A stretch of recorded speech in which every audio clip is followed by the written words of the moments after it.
Do you find it hard to ask for help? Are you always trying to get through things alone? Do you find it hard to open up and to be vulnerable? We've been told that expressing ourselves is weakness, but in actual fact, it takes great courage to ask for support. Know that you're not alone, and it is more than okay to ask for help. My name is Angela Cleary. I'm a feminine empowerment coach. I specialise in healing after narcissistic abuse, and I also offer twin flame and spiritual guidance. This is it. We put up these barriers, these walls of protection, and we don't let people in. We think that we have to get through everything on our own, that this is what makes us stronger. But I've said this before. These walls aren't protecting us. They're actually preventing us from loving and from being loved. And the longer that we shut people out, the harder it's going to be to let them back in. And, I went through this, and I've mentioned this in my previous videos. I know what it's like. I know what it's like I know what it's like not to be able to ask for help. We get so independent in ourselves, but we've also been hurt so much in the past, and we have been vulnerable in the past, and we've been vulnerable with the wrong people, and those people haven't accepted us for who we are, so therefore we shut down. We shut down completely, and that's one of the hardest things we ever experience is this complete shutdown. It's like as children or in past relationships, especially toxic ones, we've been literally led to believe that our emotions don't matter, our feelings don't matter. Anytime we have opened up, we've been reprimanded, shunned, shamed. So we've learned to shut off. We've learned to protect ourselves behind these walls. And we think that if we don't ask anyone for help, we can't be hurt.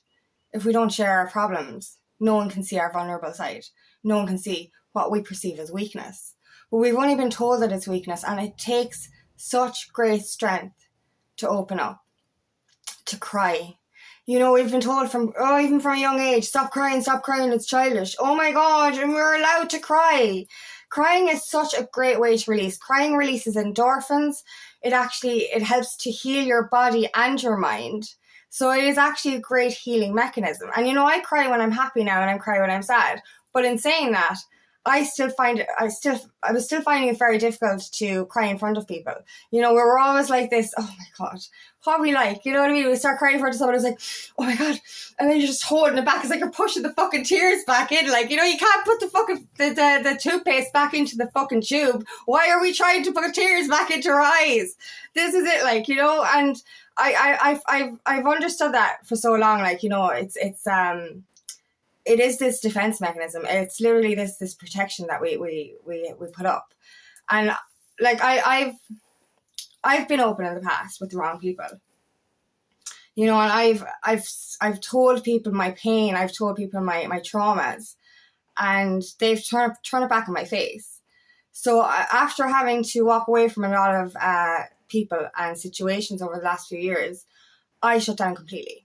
Just completely. I was left on my own to rebuild and to become independent again instead of codependent.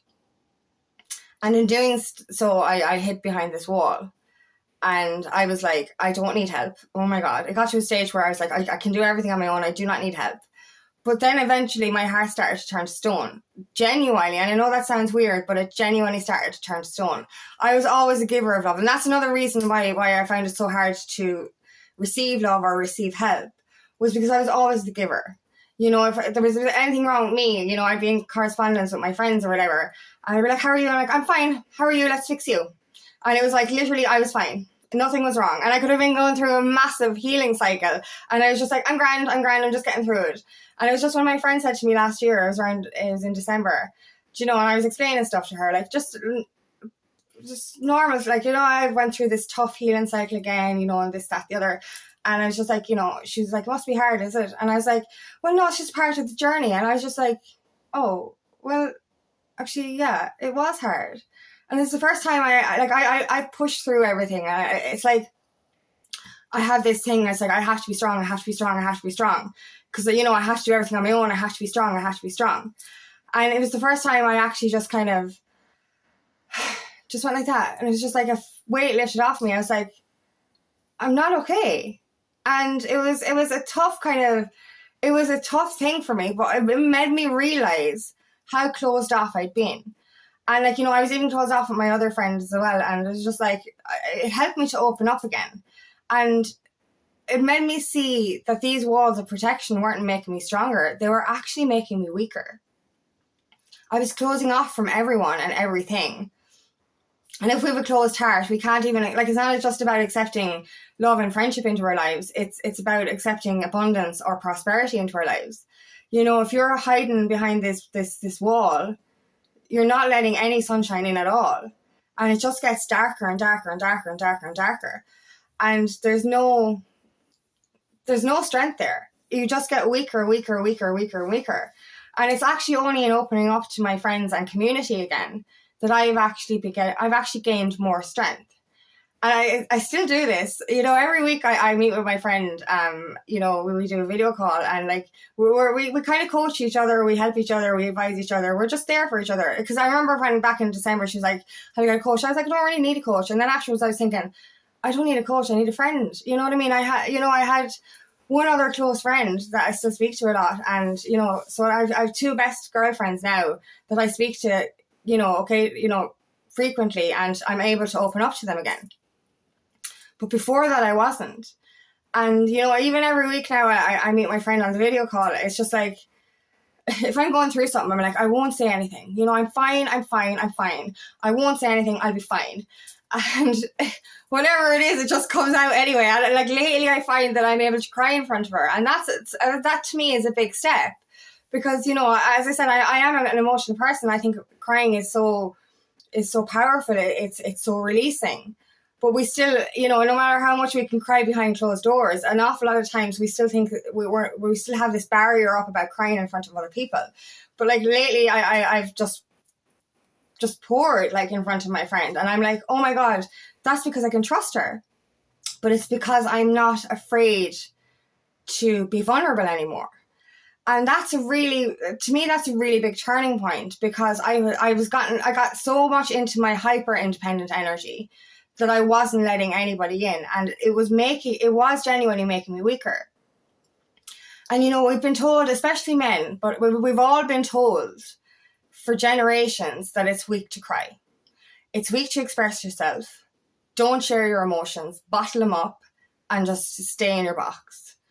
And this is detrimental to your mental health. It really is.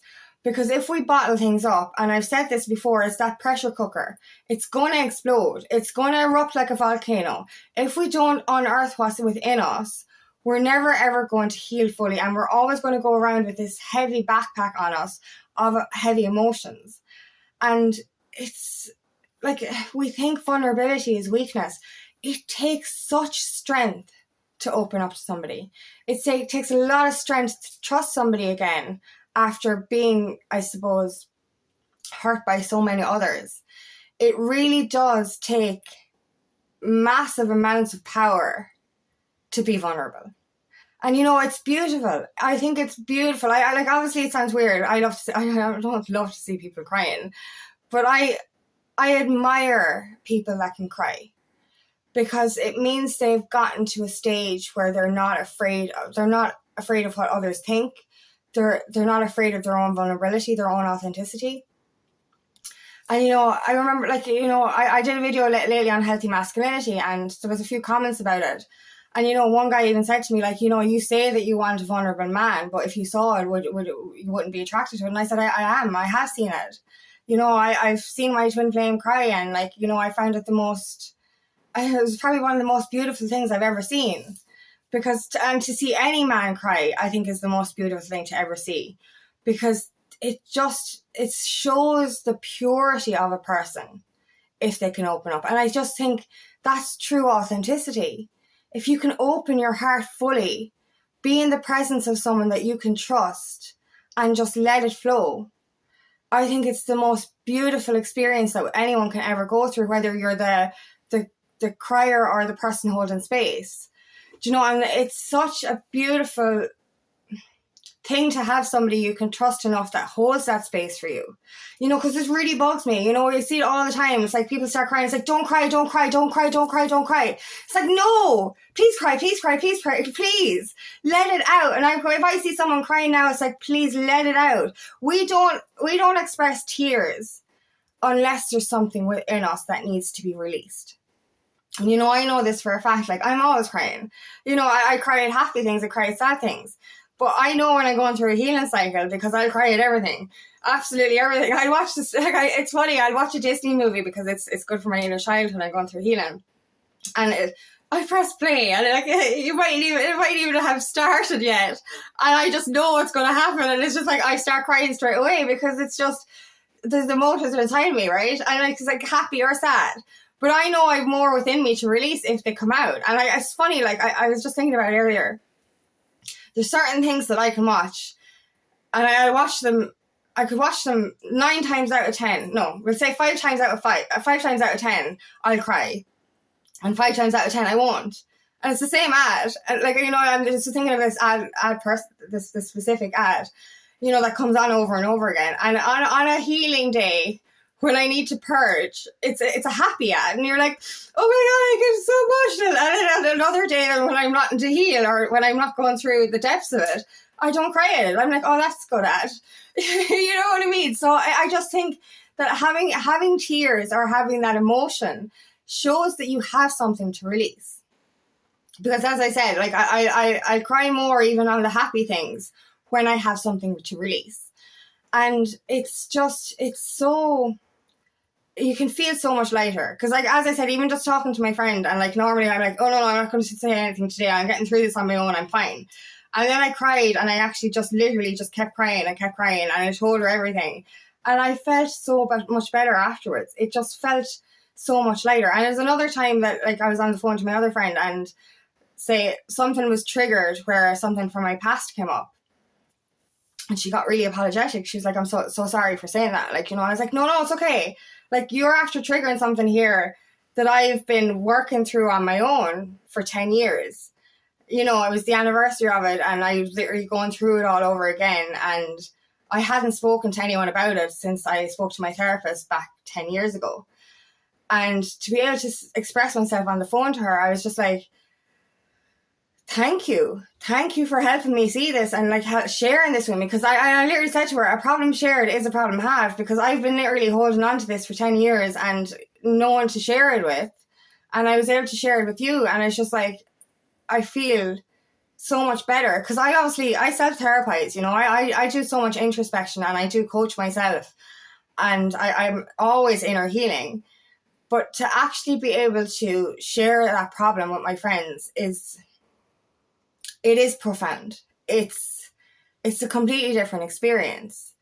And it makes me appreciate that vulnerability in myself so much more. You know, and it makes me feel stronger because I don't have to do it on my own. And I think that is the most beautiful thing about friendship or love or, you know, family, that that are supportive. You don't have to do it on your own. It's something that we have this belief that we do have to do it on our own. We have this belief that we have to be a certain way to be strong. We have this belief that if we can't do it on our own, that means we're weak. If we ask for help, you know, that there's something wrong. But it's, you know, there's that quote that comes up over and over again: humans aren't supposed to be on their own. And, you know, I'm an advocate for independence because I've been codependent most of my life. So I think that's another reason why I found it so difficult to ask for help again, is because I'm so afraid that if I let people in, I'm going to end up codependent, and I'm not going to be able to own, or I'm going to lose myself. That's another thing. It's like, I'm afraid that I lose myself if I need support. But you're not. The right people aren't going to shun you or shame you for the things that you share. the right people are going to support you. And there's another thing somebody said to me a couple of years ago. It's like, people want to help. And I'm like, what? Do they? And I was actually in my bubble for so long, and after walking away from so many people, and I was just like, do they want to help? I was like, I didn't think they did, like, you know what I mean? I know I help people all the time. It's like, do other people want to help me? I was like, do they?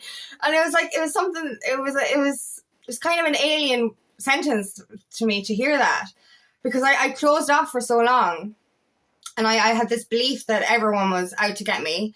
I had this belief that everyone was going to reject me. I had this belief that everyone was going to hurt me like the people in my past did. So therefore I was like, you know, oh, everyone's an asshole. Not everyone's an asshole, but I was just like, everyone I had to walk away from, you know, has hurt me in certain ways. And it's like, you know, maybe the whole world is bad. Maybe I should stay in this box forever. If I don't ask for help, I can't get hurt. And it was kind of like, people want to help. And I'm like, okay. And, you know, obviously people do. But when you're in this box, this bubble, you just see danger. That's all you see. You see danger all around you. You're afraid to open up. You're afraid to speak your truth. You're like, everyone is just gonna to ridicule me or, you know, hurt me if I share my feelings.